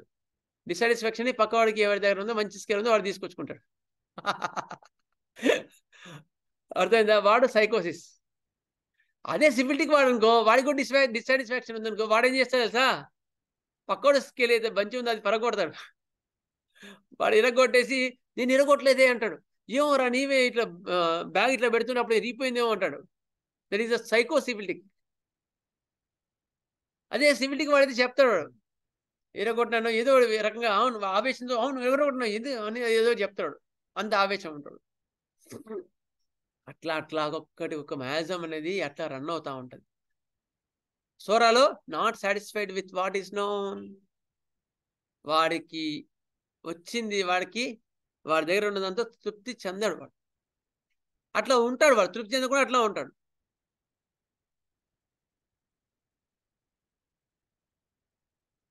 ఇంపేషెంట్ ఇన్ అండర్స్టాండింగ్ అదర్స్, చాలా ఇంపేషెంట్ వాడు, ఓపిక ఉండదు అస్సలు. వాడు చెప్పే లోపలనే వీడు మాట్లాడిస్తుంటాడు. అర్థమైందా? ఇది బుజ్జిగారి దగ్గర చాలా చాలా నేర్చుకోవాలి. మేమైతే నేర్చుకున్నాం అక్కడ, అంటే నేర్చుకున్నాం అనుకుంటాం, కానీ ఇంతవరకు బుజ్జిగారు ఎక్కువ మాట్లాడరు. పేషెంట్ చెప్పేది ఎక్కువ మటుకు వింటారు, ఓపికగా వింటారు. There is patience is there. ఓపికతో మొత్తం వింటారు, ఒక మాట మాట్లాడతారు, ఒక క్వశ్చన్ వేస్తారు అంతే, మళ్ళీ దానికి 10 ఆన్సర్స్ వస్తాయి. అర్థమైందా? అట్లా నేర్చుకోవాలి సబ్జెక్ట్. మనమే 10 మాటలు మాట్లాడిన తర్వాత పేషెంట్ ఒకటే మాట మాట్లాడింది అనుకో, లేకపోతే పేషెంట్ ఒకటే మాట మాట్లాడిస్తాం, మనమే 10 మాటలు మాట్లాడతాం. అప్పుడు ఎవరికి డ్రగ్ ఇవ్వాల్సింది? డాక్టర్కి, పేషెంట్కి కాదు. డ్రగ్ ఎవరైనా ఉంటే సరేరా వాడికి మంది ఇచ్చావా, సరేరా దా అని అంటాం, అని వాడికి మంది ఇస్తాం. అట్లా అనమాట. అందుకని ఫస్ట్ ఇంట్రడక్షన్లో మీకు చెప్పాను, know your remedy, know your remedy, know your remedy, then you can respond in that way. అట్లా అనమాట. ఇంపేషెంట్ ఇన్ అండర్స్టాండింగ్ అదర్స్, వేరే వాళ్ళని అర్థం చేసుకోవడంలో ఓపిక ఉండదు వాడికి, అస్సలు ఉండదు. వాడే మాట్లాడుతుంటాడు, వాడే ఇది కదా అంటుంటారు. ఇంక్విజిటివ్, కుతూహలం ఎక్కువ. గో నీకు ఎట్లా జరిగిందా, ఇట్లా జరిగిందా అని వాడే ముందే చెప్తుంటాడు. కొన్ని సినిమాల్లో చూపిస్తుంటాడు, ఏది ఏమంటారు దాన్ని, కేజీఎఫ్ అటువంటి వాటిలో ముందే ఇట్లా జరుగుతుంది కదా, ఇట్లా జరుగుతుంది కదా, ఇట్లా జరుగుతుంది కదా అంటుంటారు. They are impatient.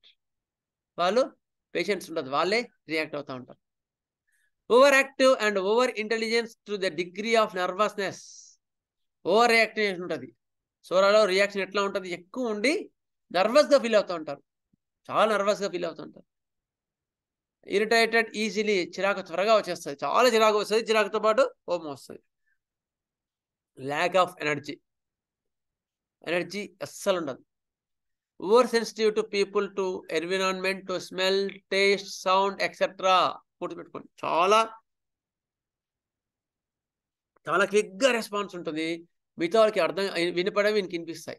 అంత hyper responsibility of the senses. Spell senses కూడా చాలా యాక్టివ్గా ఉంటాయి, ఓవర్ యాక్టివ్గా ఉంటాయి, గుర్తుపెట్టుకోండి. అట్లా ఉంటుంది ఇది. సోరా ఇంతవరకు ఆపుతాను. 34 స్లైడ్. మీకు ఏమైనా డౌట్స్ ఉంటే అడగండి.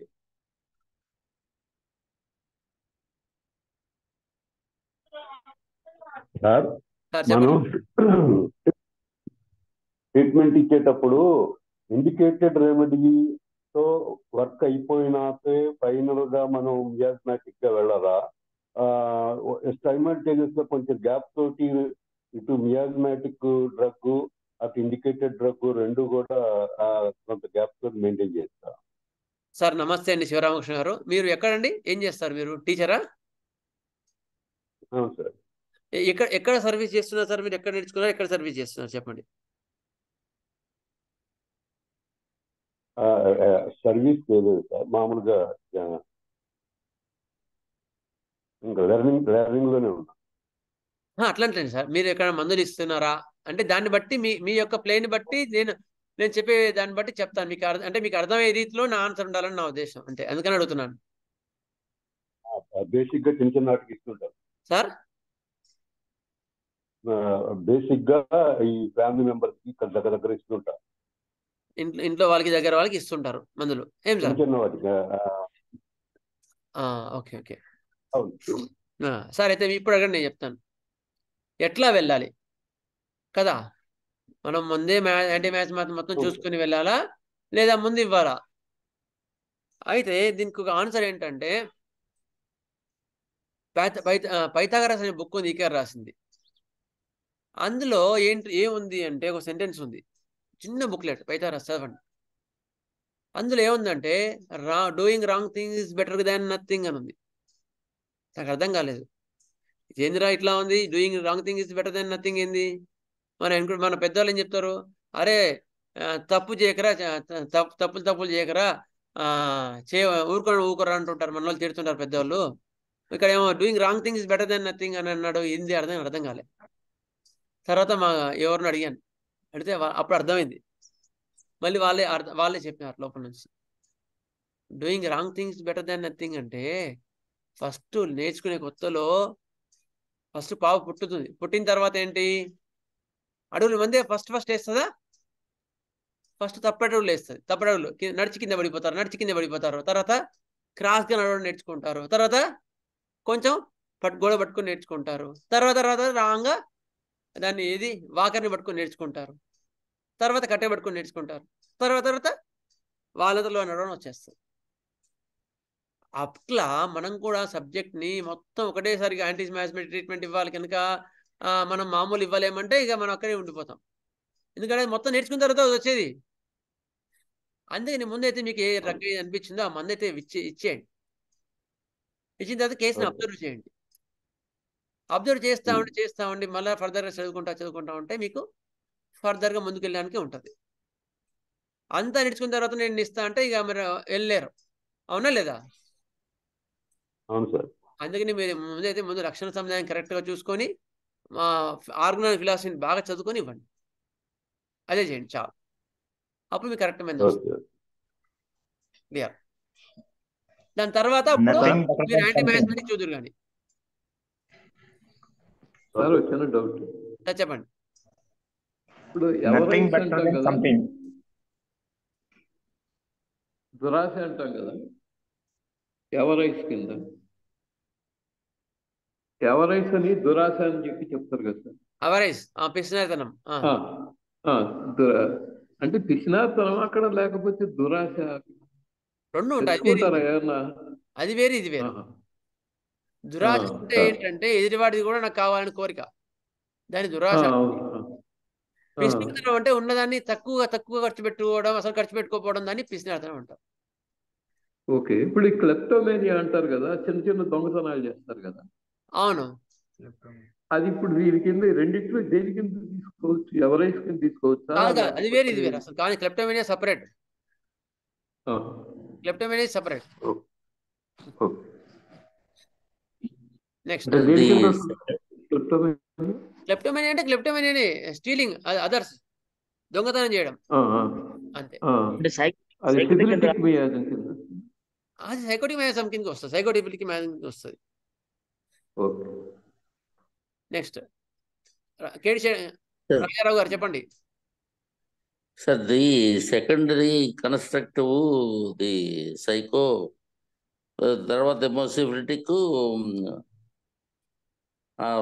డిస్ట్రక్టివ్ అన్నారు కదండి. ఫస్ట్ ఏంటండి? ఫస్ట్ దాన్ని ఏముంటుంది? సోరా. అది సోరా చెప్పారు. అది అంటే మయాజం ఇన్ఫ్లమేషన్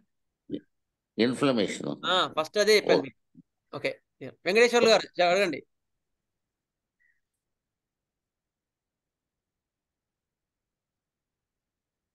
ఓకే, ఏం లేదు. రాజలింగం గారు మీరేమైనా అడగాల?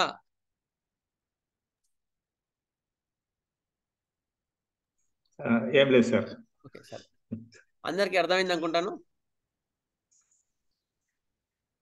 స్వస్తి ప్రజాభ్య పరిపాలయంతాం న్యాయేన మార్గేణ మహీం మహేషా గోబ్రాహ్మణేభ్య శుభమస్తు నిత్యం. లోకా సమస్తా సుఖినో భవంతు. లోకా సమస్తా సుఖినో భవంతు. లోకా సమస్తా సుఖినో భవంతు. ఓం శాంతి శాంతి శాంతి. ఓం శాంతి. మీకు కొంచెం ఈ క్లాసెస్ ఇంటరాక్షన్ కొంచెం టైం పట్టినా కొంచెం నిదానంగానే వెళ్తాను సార్. ఇది టఫ్ సబ్జెక్ట్ కొంచెం. ఓకేనా సార్? చాలా బాగుంది. కొత్త విషయాలు చాలా తెలుస్తున్నాయి. అలాగే చెప్పండి సార్, చాలా బాగుంది. చాలా బాగుంది సార్ క్లాస్. ఓకే అమ్మా, థ్యాంక్ యూ అమ్మా, thank you. Thank you sir.